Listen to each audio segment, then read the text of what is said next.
Ankleshwar national highway number 48 પર મચ્યો હાહાકાર, કારણ કે વિશાળ ટ્રાફિક જામના દ્રશ્યો જોવા મળ્યા. અંકલેશ્વર નજીક નેશનલ હાઈવે નંબર 48 પર સવારે ભરૂચથી સુરત તરફ જવાના માર્ગ પર ભારે ટ્રાફિક જામ સર્જાયો.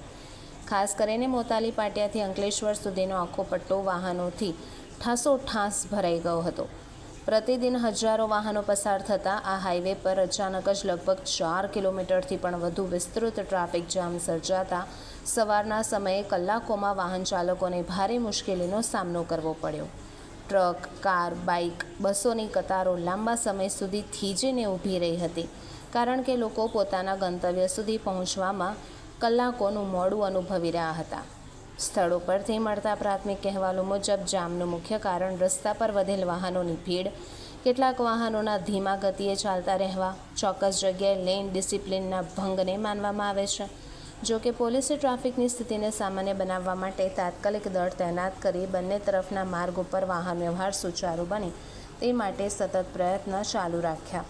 ટ્રાફિક જામના કારણે સ્કૂલ કોલેજ જતા વિદ્યાર્થીઓ, કામે જતા કર્મચારી, લાંબા રૂટના મુસાફરોને ખાસી મુશ્કેલીઓનો સામનો કરવો પડ્યો.